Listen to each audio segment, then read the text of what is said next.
Hola,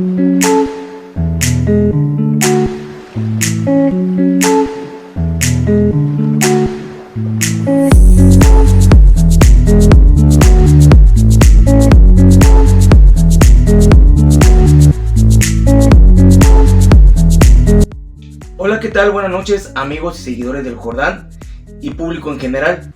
Les habla su servidor, Eric Rodríguez, y es un gusto poder compartir con ustedes un tema de suma importancia en la actualidad: el efecto psicosocial de la nueva normalidad para el regreso a clases. Para poder comenzar, es necesario primero que recordemos que el ser humano es un ser biopsicosocial, es decir, que tiene factores comportamentales, sociales y emocionales, que entre sí dan a los tres principales factores o rasgos o características del estado de salud: el biológico, el psicológico y el social. Ahora bien, ya aclarado estos puntos, veamos los efectos o consecuencias que atañen de manera psicosocial en la normalidad para el regreso a clases. Si bien sabemos que la pandemia llegó sin previo aviso y que vino a cambiarnos de manera rotunda nuestra vida, desde la forma de saludarnos, nuestra convivencia diaria y hasta la higiene, y con ello quiero tocar el primer punto: la higiene. Y ustedes se preguntarán, ¿por qué la higiene como efecto psicosocial? Si bien la higiene es un hábito desde diario, con la pandemia vino a crear una especie de psicosis. Es decir, hay personas que caen en el exceso de lavado de manos, del uso de gel antibacterial y hasta la compulsión de querer sanitizar todo espacio o cosa que utilizan. Y es que debemos tener una educación y una cultura de higiene correcta, para con ello evitar malos hábitos o malas referencias. Es decir, no caer en las psicosis personales o sociales, puesto que todos formamos parte de una sociedad: familia, amigos, grupo de trabajo, grupo de escuela, etc. Porque ¿qué pasa con esos alumnos que llegan a la escuela y tienen miedo a verse afectados porque creen que es lo correcto? ¿Qué es lo que va a pasar? No les va a permitir rendir de manera correcta en el estudio. Aunado, crearán barreras con sus compañeros. Con ello van a dar dos problemáticas: el bajo rendimiento escolar y el mal desarrollo psicoemocional del alumno. Pero, ¿cuáles son estas medidas correctas de higiene? Existen varias fuentes veraces que nos proporciona el gobierno y la Secretaría de Salud. Para mencionar una de ellas son el uso correcto del cubrebocas, el uso correcto de manera no excesiva del gel antibacterial, guardar una sana distancia y el lavado de manos. El lavado de manos va cuando salimos a la vía pública y tomamos objetos, o bien cuando abordamos transportes públicos. ¿De acuerdo? Esto quiere decir que no debemos de caer en la psicosis de usar gel antibacterial cada 2 minutos o de querernos estarnos lavando las manos cada 3 minutos.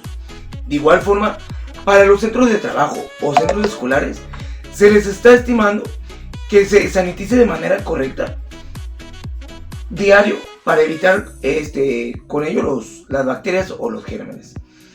De igual forma, si nos encontramos en casa, podemos utilizar el cloro para limpiar y desinfectar sin caer en el uso excesivo del mismo, ya que puede ser dañino para la salud.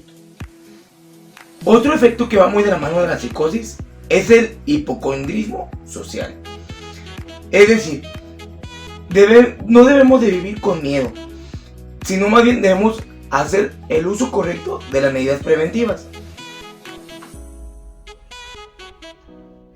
Es decir, acatar lo que se nos indica, las normas, y les aseguro que juntos saldremos adelante. Debemos evitar caer en la psicosis.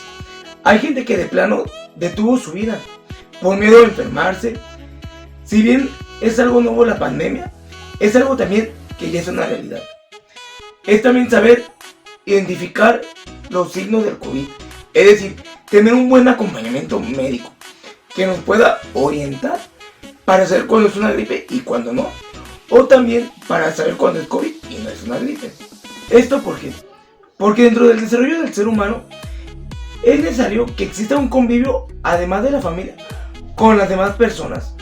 ¿Esto para qué? Para desarrollar el aspecto psicoemocional del individuo. La convivencia forja la personalidad, además que es necesario también para un mejor aprendizaje del alumno, puesto que al ser de manera presencial, el individuo o el alumno capta más, puesto que pone a trabajar todos sus sentidos de manera completa. Convengamos que por la pandemia habrá días que sea online, y como lo mencioné anteriormente, será un sistema híbrido, y con ello dará oportunidad al individuo que sacie su necesidad fisiológica de convivencia, de socialización. Quiero hacer mención de un protocolo que servirá para un asertivo regreso a la normalidad, es decir, para el regreso a clases, disminuyendo con ello los efectos psicosociales, ya que la salud mental y emocional de toda la comunidad estudiantil y docente requiere una atención especial y adecuada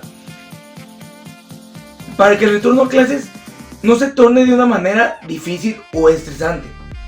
Para minimizar con ello, esta situación sugiere una serie de estrategias o pautas para los distintos niveles educativos. Antes del retorno presencial al centro educativo, nos pide que hagamos una estrategia para fortalecer la comunicación interna y asertiva. Con ello puede ser, como lo hemos dicho hasta hoy, por medio de los grupos de chat, por medio de los medios de comunicación, por medio de correos, por medio de las plataformas digitales como los Classroom, Zoom o Google Meet, etc. Durante el retorno presencial al centro educativo, hablamos de estrategias para fortalecer la comunicación, espacios de diálogo adecuados con las medidas preventivas, diagnósticos.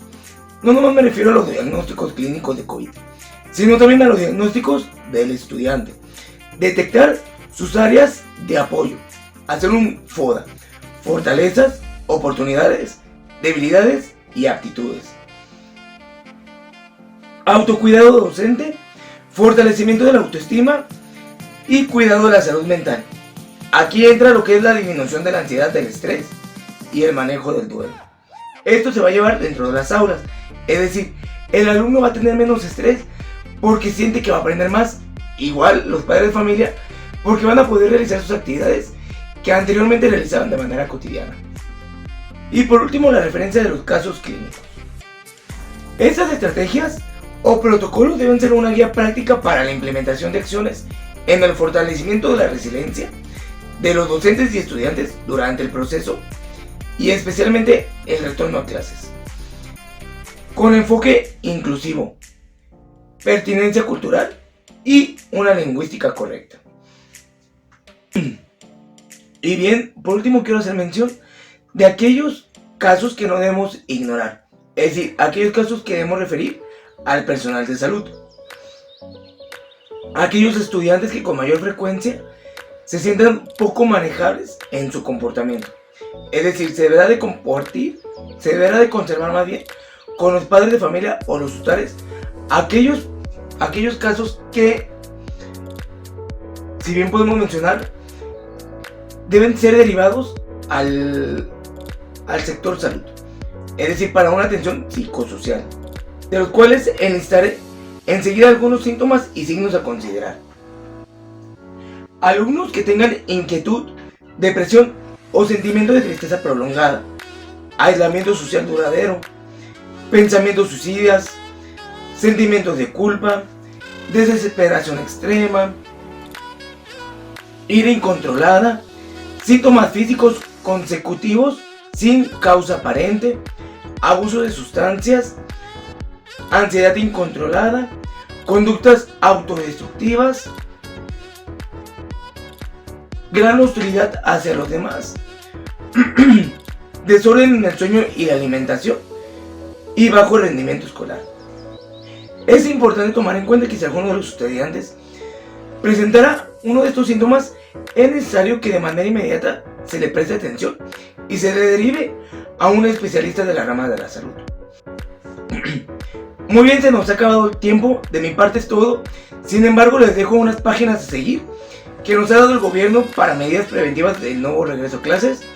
Y de igual forma, teléfonos donde pueden brindar atención psicológica. Se despide de ustedes su servidor, Eric Rodríguez. Un gusto, hasta la próxima.